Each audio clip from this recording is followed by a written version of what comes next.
Good afternoon, everyone. Thank you so much for joining us today. Welcome to our Women's History Month program, Reclaiming Equity, Indigenous Women, Power, and Place. We are so lucky to have our guest speaker, Endawnis Spears, with us today. She will get a full introduction momentarily. For now, I am here to welcome you all. My name is Lisa Cote, and I am the Assistant Director of Diversity, Equity, and Inclusion at the University of Hartford. We work with a full committee of faculty, staff, and student volunteers as the Women's History Month Planning Committee to put together an array of programming to speak to our theme. This year's theme is, I forgot the theme, Elevating Women, Equity, Equality, and Beyond. So our programming this year is really focused on that concept of equity and how we can continue to elevate women. I think that today's program will really speak to that, as Indigenous women are a group that needs to be promoted and spoken about, because I think sometimes that they get lost in the conversation. So I just wanted to mention that we will be using the Q&A function today. So it should be at the bottom of your screen, just to the left of the chat function. So if you have questions for our presenter as we're going through the program, please go ahead and put those there. And you can also use the chat if you need any technical support or to contact any of our panelists. And with that, I will turn things over to Judy Wyman-Kelly, who will introduce our speaker for the day, as well as moderate our conversation. Thank you.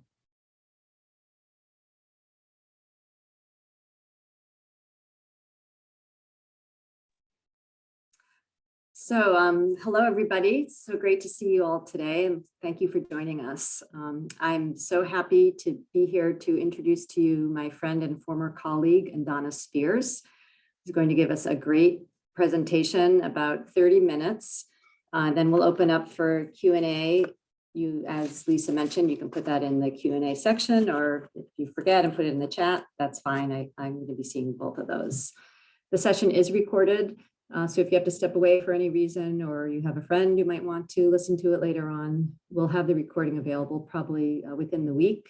So you could just contact me directly or Lisa to get the link for that. So just let me read to you a little bit about Endawnis.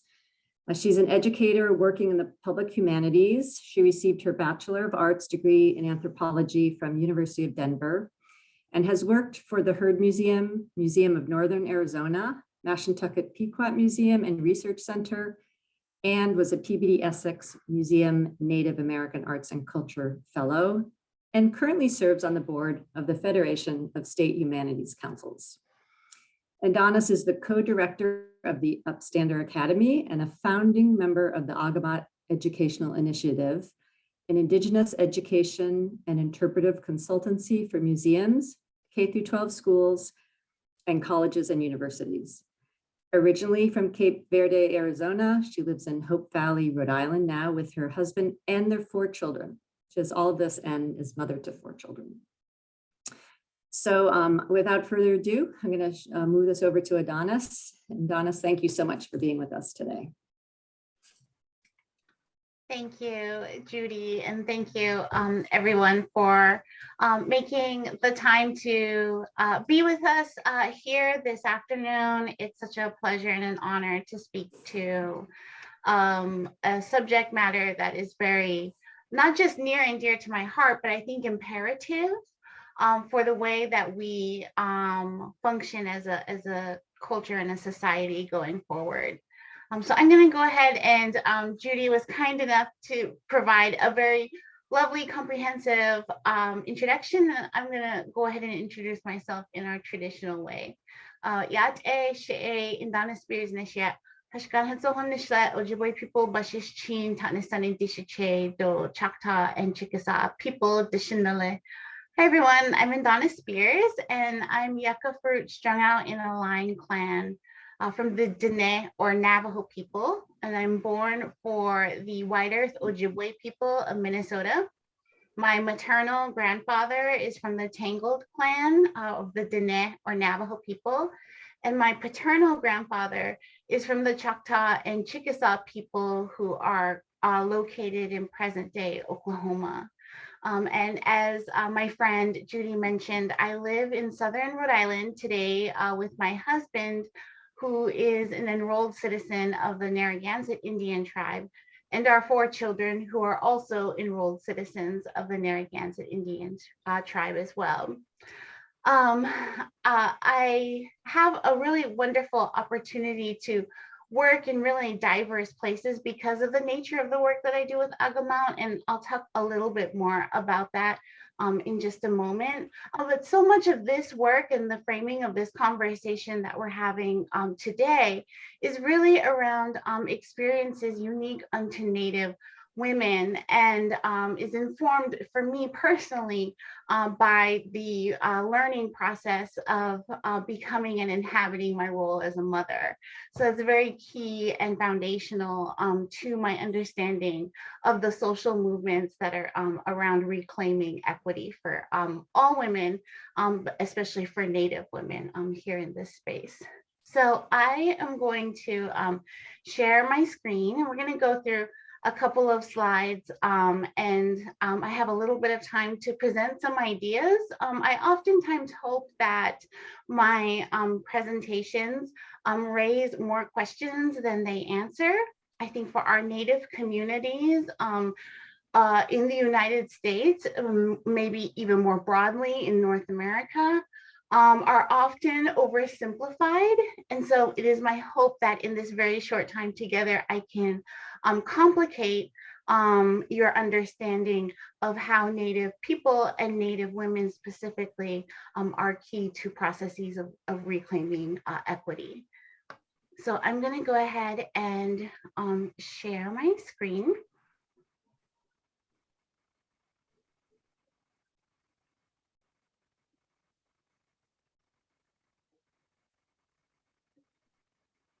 Okay.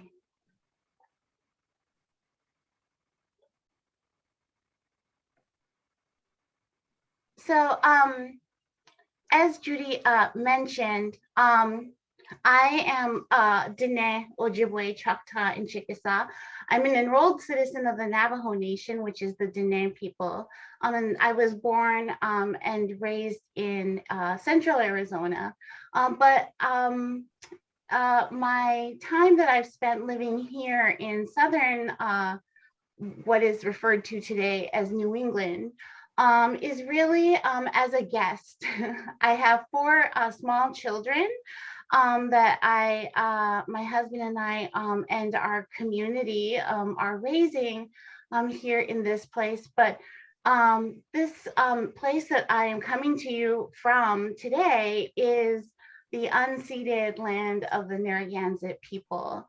Narragansett meaning people of the small point, or people who live on the small point, which is a reference to the landscape and geography that gave birth to them and their culture, more specifically the estuaries and bays around the Narragansett Bay.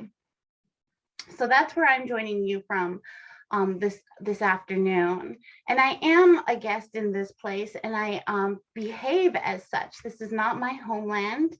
And I think that there is a great amount of humility that I endeavor to embody as I live my life here and make my community here in this place. So these are 4 of my 4 children and some of their Narragansett relatives. I say that to establish my positionality to some of the themes that we'll be talking about in our conversation. As Judy had mentioned, I'm a co-founder of the Akomawt Educational Initiative. And one of my co-founders is Chris Newell. He is an enrolled citizen of the Passamaquoddy Indian tribe. And he, when we were kind of trying to figure out what is the work that we are trying to do in these multiple spaces of classroom, college and university, museums, public history organizations, how can a name of our organization kind of convey very diverse work in diverse places?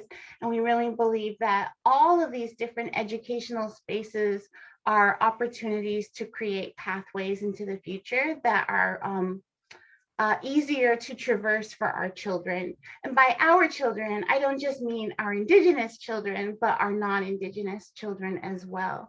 And so by centering Indigenous histories and perspectives, we are able to do justice to the accuracy of the history of this place.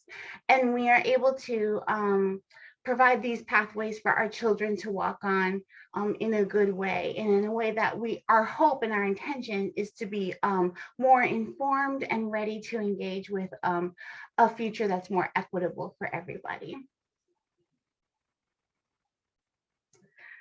So already several times in our conversation, I've mentioned geographic spaces, and that's because for Indigenous people, our homelands are key to our identities. And so this particular map may be familiar to some of you. This is from the website nativeland.ca. And I encourage you, if this is the first time you're seeing such a map, to please visit the website. It is a living, publicly sourced and indigenously sourced map that reflects the homelands and territories of Indigenous people, not just in North America. We've grabbed kind of North America here. But there are, this is a global kind of lens, and there's accompanying resources that go along with this particular map. And I've outlined here the homelands where I'm from. And you'll notice that there's definitely some departures in this map, perhaps from other maps that you've seen that portray either reservation lands or portray language families, etc. And we'll talk a little bit more about some of the key indicators of Indigenous woman leadership that become apparent when looking at a map such as this a little bit further in our presentation. But this is just to show where my mother's particular homelands are from. And there's some broad kind of strokes that we're going to have to paint with in our conversation today, because we know that there are 574 federally recognized tribes in the United States today. So federally recognized being tribal nations that have a state-to-state relationship with the United States government.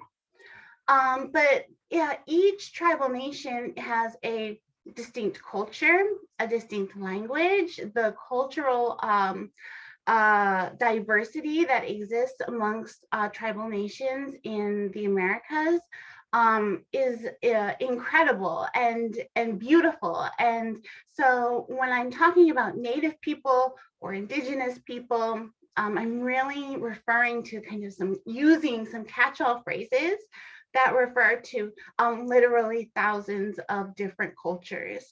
So we are going to have to make some generalities here, that these are the ones that I feel are safe to make. And there are other times where those generalities are going to fail us. And I don't include those here in this particular presentation, but I just want to make sure that that caveat is part of our understanding of some of these broad brush strokes that we'll have to use for the purposes of talking about indigeneity in North America as a whole. So going back to our understanding of what makes Indigenous people, there's a very specific tie to geographic space that is at the center of our cultures and our identities. And so I want to highlight some of these concepts of homelands and home waters for our Native people across Turtle Island. So homelands and home waters are multi-layered. They have epistemological and cosmological meaning. So they have origin stories that are associated with geographic features. Our homelands are the containers of our ancestors. They also nurture our relatives who are not human beings, so our plant and our animal kin. Our homelands and home waters are also where we derive our ceremonies and our languages from. And I'm going to echo the words of my colleague and friend Chris Newell, that English is a foreign language to this continent. And when we are talking about language use, English is a wonderful language to portray the cultural values and to talk about the landscape of England. But if we are going to fully understand the place that we live today that is referred to as the United States, we have to understand that the languages, the indigenous languages that exist here today, were born here and reflect the nuance and the beauty of these landscapes in a way that English will fail to do, unless, at least for the next 10,000 years. Homelands and home waters are often tied to a creation story, and we'll talk a bit more about that in a moment. They can be shifting and shared spaces. So in the map previously, you saw that there was quite a bit of overlap of territory, and we'll talk about what that means for governance and women. That these homelands and home waters are providers of values, kinship, language, religion, medicine, and food. Oftentimes, Indigenous cultures are portrayed as cultures that are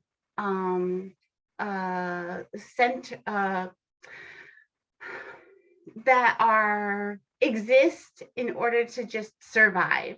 There's kind of a connotation that Indigenous cultures are about survival, when in fact our cultures were not necessarily about survival, but about flourishing and about abundance and about peace and about joy.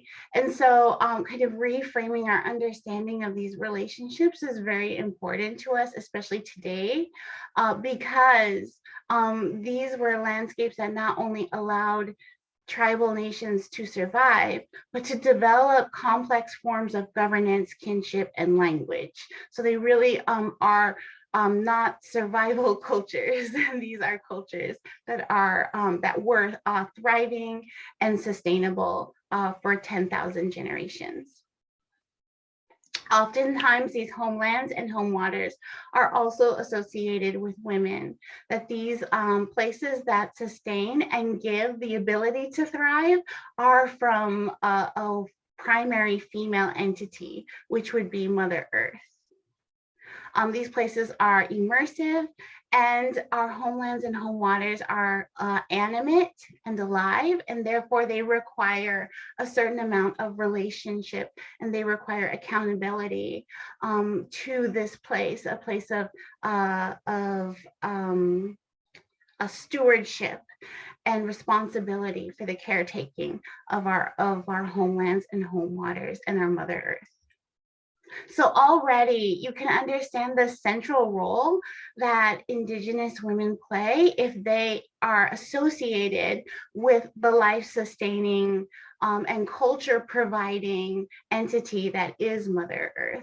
There's already an alignment of gender and power that is intrinsic to all tribal nations living across North America. There are many origin stories around primary female, what in English would be referred to as kind of primary female deities or originators, one of which being Sky Woman for the Haudenosaunee people who live in present day upstate New York, who look at a Sky Woman who fell from the sky world onto the back of a turtle. And because of her experiences in this place, the turtle grew and grew and became North America. And that is where the term Turtle Island originates from, is from this particular origin story, at which is a woman at the center as the beginning of not just the population of humanity, but the culture itself. This is a common theme across tribal nations in the United States, inclusive of my own people, the Diné people. Even to this day, we reflect on and follow the orders and the teachings of a primary female deity, changing woman, who provided the Diné or Navajo people with a lens through which to understand the world and to live in harmony.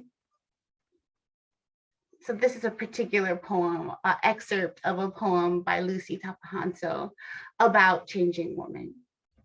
It says, because of her, we think and create. Because of her, we make songs. Because of her, the designs appear as we weave. Because of her, we tell stories and laugh. We believe in old values and new ideas. So the presence of these original women are very much at the heart of culture in our present day lives as well. So if we are to come into a little bit closer to home from where we are all gathered here in the Northeast today, we can talk a little bit about some of the cultural factors that make tribal nations here in the Northeast distinct, and the ways that they also understand the importance of women and Two-Spirit people. So if we're able to get a little bit more specific, so the brush strokes, not quite as broad, still broad, but not quite as broad as kind of talking about North America. But if we're looking at the Northeast, there are some distinctive factors for tribal nations here that are important to recognize and use as a context to understand Native women doing work in different spaces today here in the Northeast. So Native people here were traditionally matrilineal and matrilocal. So these are anthro terms to describe ways of tracing kinship and lineage.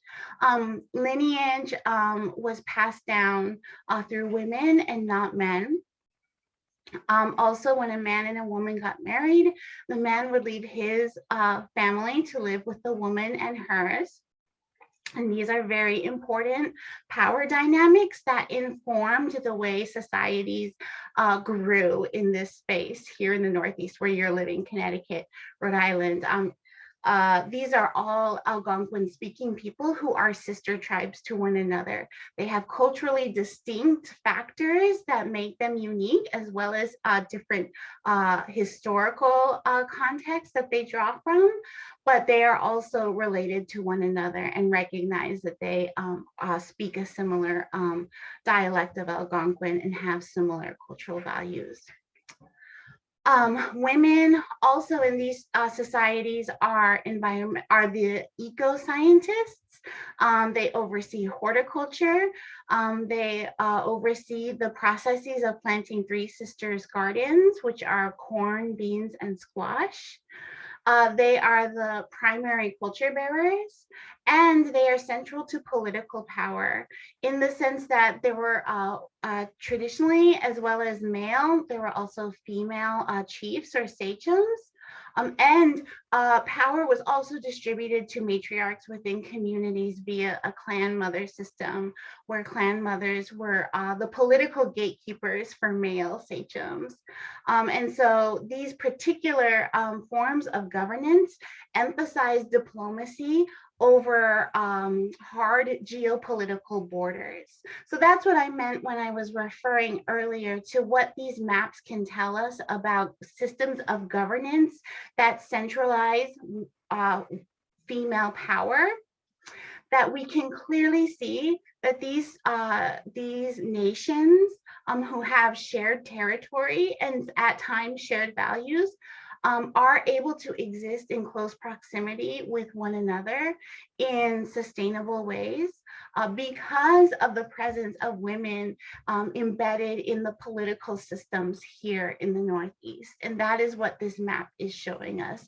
It's showing us diplomatic governance over hard geopolitical borders. In addition to reflecting nonlinear histories, the concepts of homeland here in the Northeast also are embedded in the very names of the tribal nations that exist here. So the word Pequot, meaning people of the shallow water, Narragansett means people of the small point, Nipmuc, people of the fresh water, Wampanoag, the people of the first light. All of these names for the actual tribal nations indicate where they are located geographically. And where they are located geographically are primarily female spaces.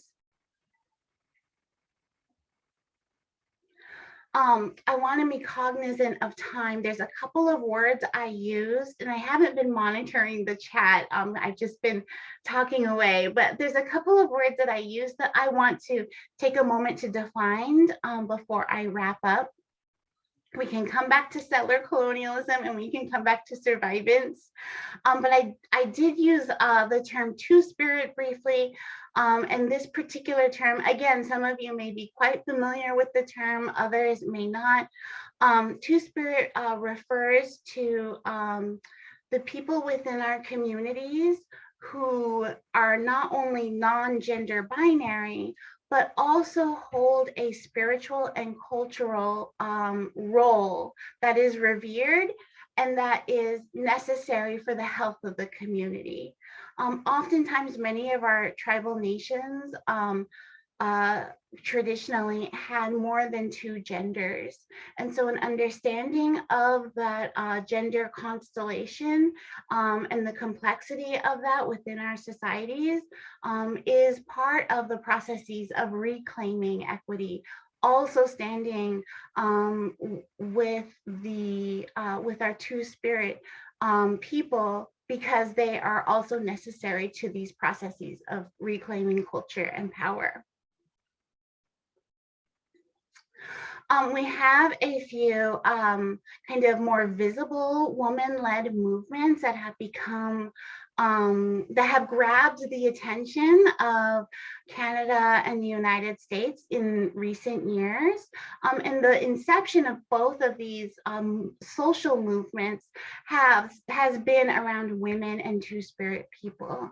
In addition to kind of Indigenous women in highly visible political positions of power, we also have grassroots work that's being done within our tribal communities that is focused on re-indigenization of reclaiming these traditional norms and values that I highlighted a few minutes ago as part of the processes of decolonization. And I use these examples here, which are in the Northeast, and I urge you to learn more about them. And maybe I'll just very quickly, I have their websites pulled up here. Can you still see my my screen? We can see your web browser now. Fabulous. Okay, that's what we needed. So, so Kinship Heals is a Wampanoag woman-led organization that creates spaces that are free from violence for Native people.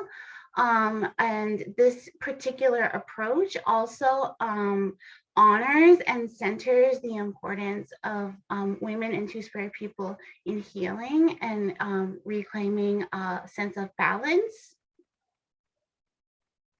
Of course, the Eastern Woodlands Rematriation Collective is also an important organization that exists. I think they're based out of central Massachusetts, but they really speak to and have membership throughout the Northeast.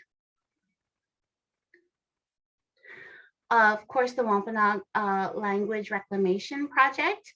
All of these may seem like they exist separate and apart from one another, I think one of the really important things to think about as we kind of talk about Native women who are not striving towards equity because it would be the first time within our cultures that we have equity. We're trying to reclaim the systems that have embedded within them access to equity and honoring equity. And so it's not as though we're trying to move into a new endeavor.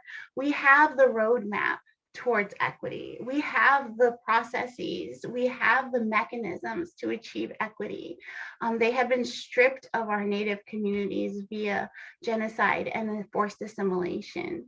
And so if we have access to reclaim these systems, which is inclusive of our languages, which is inclusive of processes of rematriation, and also in the processes of healing our families and recognizing the importance of extended kinship networks. All of this is part and parcel of moving not necessarily forward to equity, but back to equity. And so that is really an important part of understanding how Indigenous women and their work is similar in some ways to non-Indigenous women, but very distinct in others. And so with that, I want to be aware of our time, and I just I'm very grateful for your time and for your attention, and I'm happy to answer any questions. And yeah, thank you.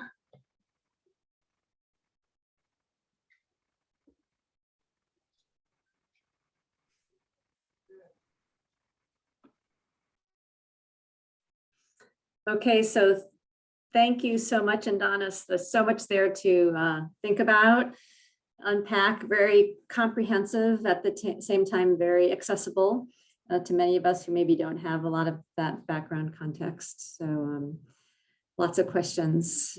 So everybody out in our community, listening, watching, please put any questions you might have into the chat. I do see, is this being recorded? Yes, it is. And we'll have the link. It usually takes about a week to get the link, and I will, I think maybe we can share it with everyone who signed up. I'll have to figure out about that, but you can certainly contact me and I can send it to you. So while people are thinking about their questions, there is one that came in early on that's maybe a simple question for you to answer, maybe not. The spelling of your first name. I'm sure you get this question all the time, with a lowercase e. Yeah, thank you for asking that question, because it allows me to speak about someone who's very important to me. So Endawnis is a word in the Ojibwe language, which is my paternal grandmother's tribe. And my grandmother on my father's side, she named me. And she had a very important experience. I think it's a very common experience for Native families across the United States and Canada. She was forcibly removed from her home and sent to boarding school when she was 9 years old. And up until that point, she had never spoken English, and she had never been away from her family and community. And her experiences coming from White Earth, Minnesota, and being put on a train and attending a boarding school in at the Haskell Institute in Lawrence, Kansas, changed her life, and it changed her children's lives, and it changed my life, and it changed my own children's lives. Her experiences in boarding school are not contained to her lifetime. And so when I came about a little bit later, she made the decision to name me an Ojibwe word. And I choose to believe, because of her experiences at boarding school and the traumatic experiences of not being able to speak your language and not to be in your community and be raised by a loving extended family. I choose to believe that she named me Endawnis as a subversive act. And that every time someone in my life says my name, they are speaking the Ojibwe language. And she and I never had a conversation about that because I was very young when she passed on, but she was very formative to my life trajectory in those first 6 years that we were able to be together. I was 6 years old when she passed away. And so I don't capitalize the E in my name because Endawnis is not an English word. It is an Ojibwe word. And I don't have to abide by the rules of the English language, which were forced on to a generation of our grandparents in very violent ways. And so that's just me being extra subversive and not utilizing the English language rules around my name. We were Native people in that generation were stripped of so much of their autonomy. And so places and spaces where we can reassert that are meaningful to us. And so I don't capitalize the E in my name for that particular reason. And I took that lesson that she was teaching me and I brought it forward in my own children who are named Nijoni, which is a Navajo word, and Soanayu, which is a Narragansett word, and Gijig, which is an Ojibwe word, and Tishominko, which is a Chickasaw word. And so I took that rule and I times it times 4 in my own children because of her experiences. Wow. Yeah. Thank you. Thank you. I these acts of small acts of resistance, which are actually large acts of resistance, reminds me of a video I saw about interviewing someone who also went to a boarding school, and she said her first act of resistance, she was maybe 5 or 6, and of course she couldn't speak their native language, right? You had to speak English. So she spoke nothing for 2 years. She couldn't speak her own language. She wasn't going to speak English, so she just didn't speak. But the trauma involved in those experiences and generational trauma is just really really terrible. And so these acts of resistance are so important to carry on for your generations.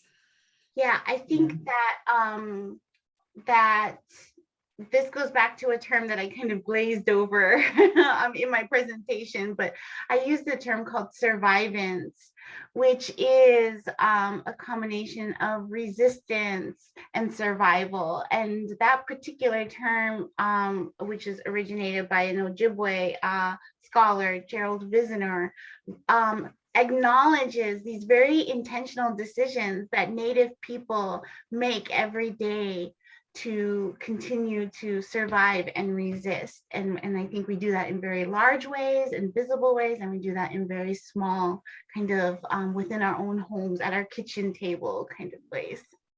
Right. Okay, so we have things going on in the chat and the Q&A, so I'll try and toggle between the two. First of all, a lot of people thanking you for your wonderful presentation. So a question, is there any struggle since colonization to maintain reverence towards women in Indigenous communities? If so, is the re-indigenation movement focused on addressing this? So it's important to kind of define that there are tribal nations that exist as quasi-sovereign small nations within the United States.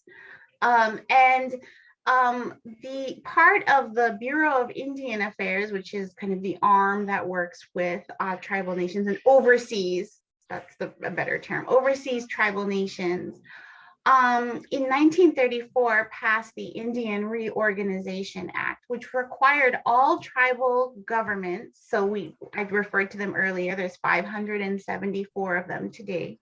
It required all tribal governments to organize themselves in a manner that mimicked the United States government.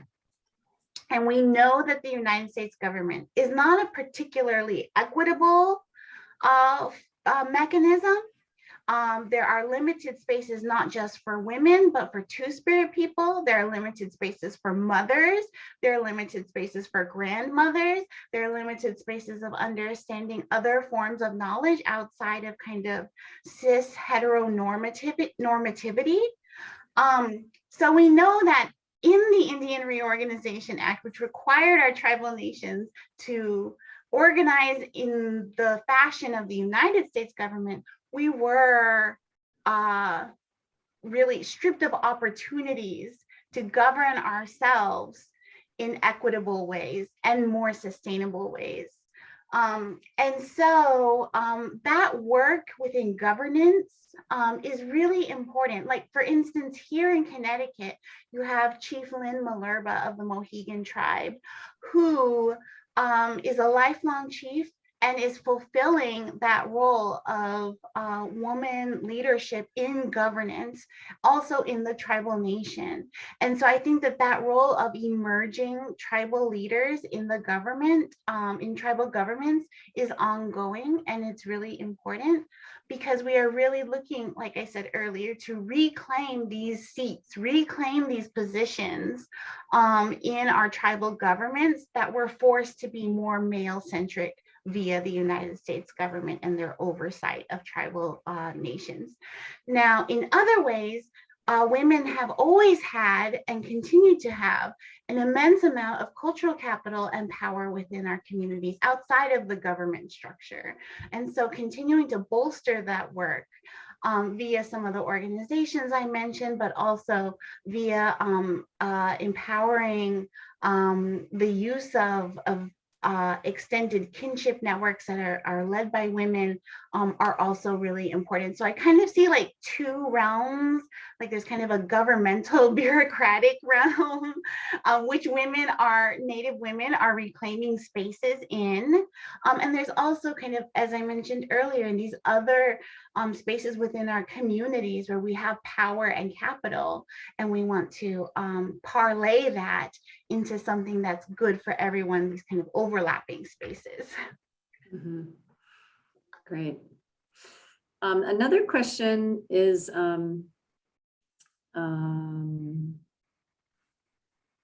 going back to your comments about being a guest.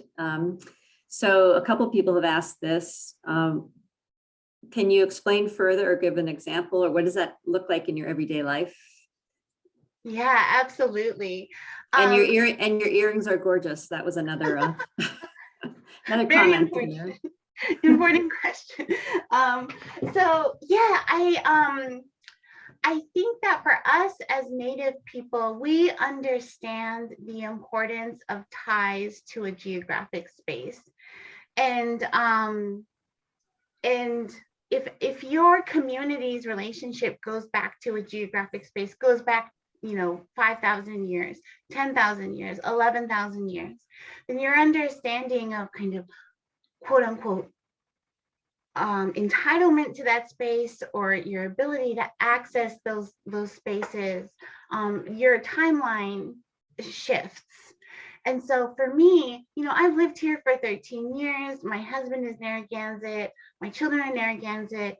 I feel very much part of kind of the broader Indigenous community here in the Northeast.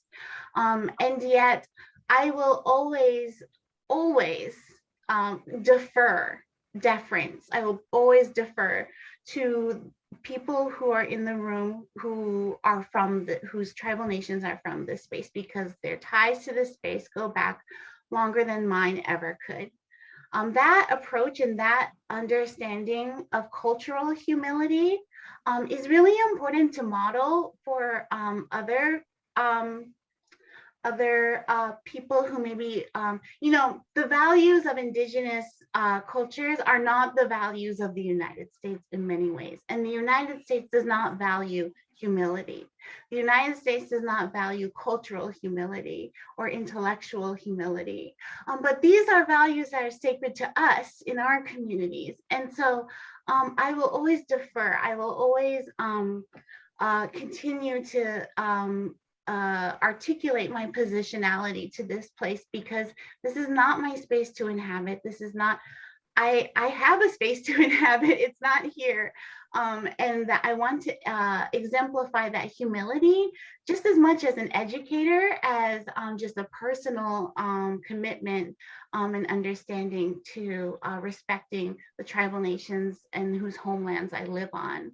And so I feel like it's kind of two-pronged. It's kind of, I do it because I believe in these cultural values, but also I want to show what it looks like to be a good guest who's humble and here at the permission of people whose homelands I'm living on.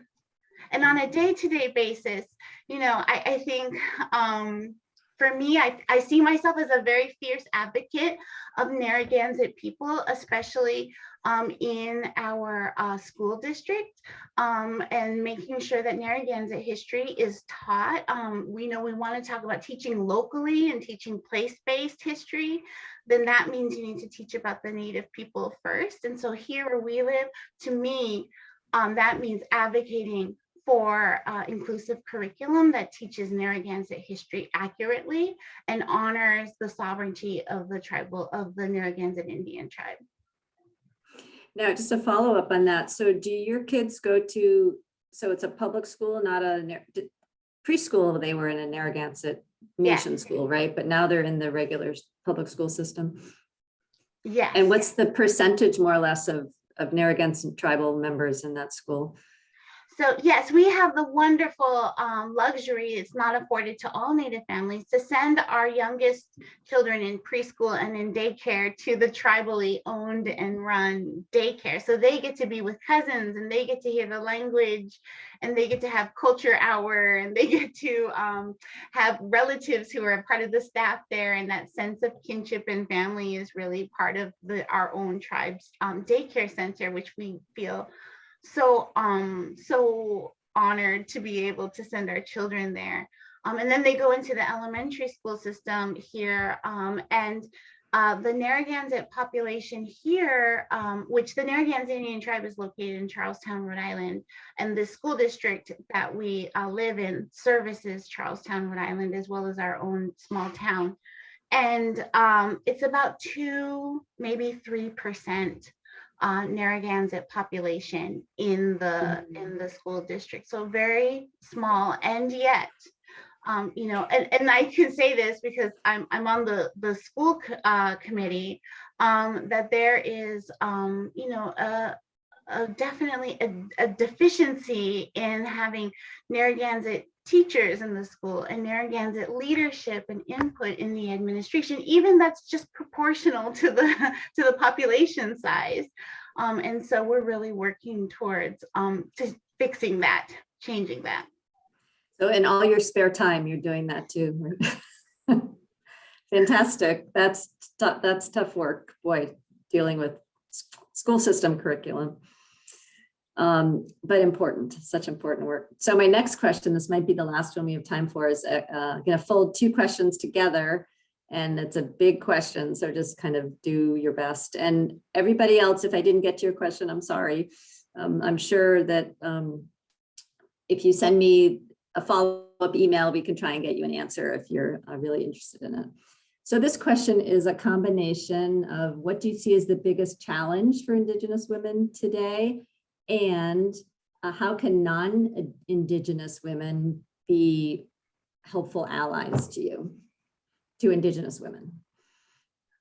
So I would be remiss if I didn't mention, you know, in terms of kind of the hierarchy of needs, I would be remiss if I didn't mention the disproportionate rate at which Indigenous women and Two-Spirit people are missing and murdered in our country, and the lack of data around that.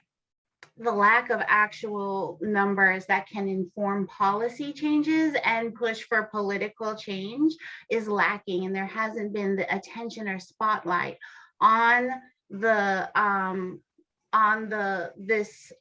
particular violent epidemic. And so in some states in the United States, Native women are 10 times more likely to be murdered than their white counterparts. And so those kinds of statistics indicate that there is not just a pressing, but an urgent need for our country and for our leadership and our co-conspirators and our allies who are non-Native to support the efforts to shed light on the issue, first of all, and secondly, collect data that can inform, that works with tribal nations and federal agencies and state agencies and pushes state and local agencies to change policy around the way that they investigate missing and murdered Indigenous women and Two-Spirit people. So if we're kind of thinking of the hierarchy of needs, that is the kind of the most pressing.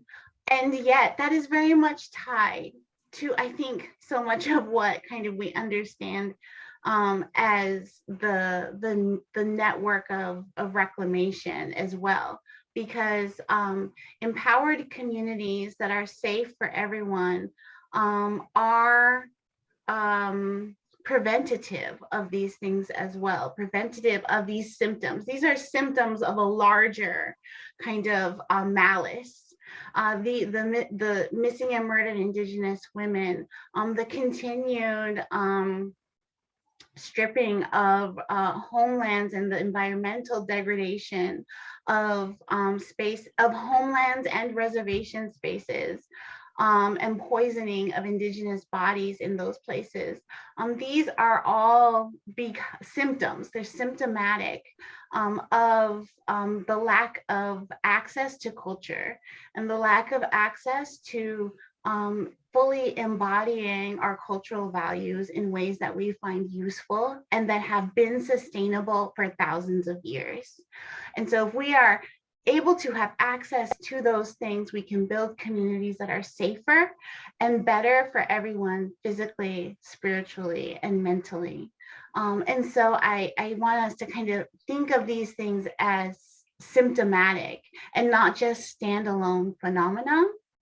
And in terms of support and allyship, I think, you know, the most immediate also being education, understanding the place that you live, understanding the history of that space, being able to engage with your colleagues, fellow students, with your families, in your spheres of influence to advocate for Indigenous representation, accurate terminology, accurate histories. This is all work anyone can do, and we live in such an amazing information-rich society right now that Native voices and perspectives are really accessible to those who are willing to look for them. And so I think that education as a first step can be really helpful for, and we advocate for this as an organization also, that, you know, the education is the first step, and that will help you illuminate what the next steps are for you and your capacity where you're working, or the spheres of influence that you have. So that would be kind of my short, inadequate answer. No, completely adequate. Thank you. Thank you so much. Did you have anything more you wanted to add? Things maybe you forgot to mention, or that we have a couple more minutes? Yes, I do, because one of the other very important questions I was asked was about my earrings, and I realized I did not answer it. And so I wonder if I can put in the chat. Oh, here we go. Yes. So I will put a link in the chat. These particular earrings are made by a Native woman-owned company called Indie City. They're based out of Canada, and they make incredible jewelry that is in very contemporary mediums, but reflect Indigenous traditional aesthetics.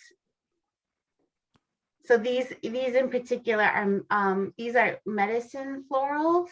So these are our plant and animal kin who happen to be plants who are medicinal. So these are the flowers of some medicine florals. Beautiful, beautiful. Well, again, thank you so much, Endawnis. It's been great sharing this hour with you. And thank you for inspiring us and teaching us, illuminating so many important topics. And now I think Chris Grant is going to say goodbye, give closing remarks for everybody. So Thank you. Blessings to your children, your family. Thank you, everyone, for joining us. Especially, I want to thank Endawnis for your informative and inspiring presentation. In particular, I truly enjoyed your sharing on the importance of the important role that women, in particular your mother and grandmother, have played in preserving your history, your culture, and the spiritual practices. As someone just put in the chat, this was an excellent presentation. We look forward to having you again here at UHeart. Again, thank you everyone for joining us, and we hope to see you on Tuesday, March 8th for another programming that will help to highlight the tremendous work that women have done throughout the years as we listen to Dr. Silver from the Luce Foundation, and the theme for that afternoon will be Standing Up and Breaking Through. You can see before you a list of other upcoming programming highlighted that we'll be hosting through our office and for the university community. Again, thank you for joining us and have a great afternoon, everyone.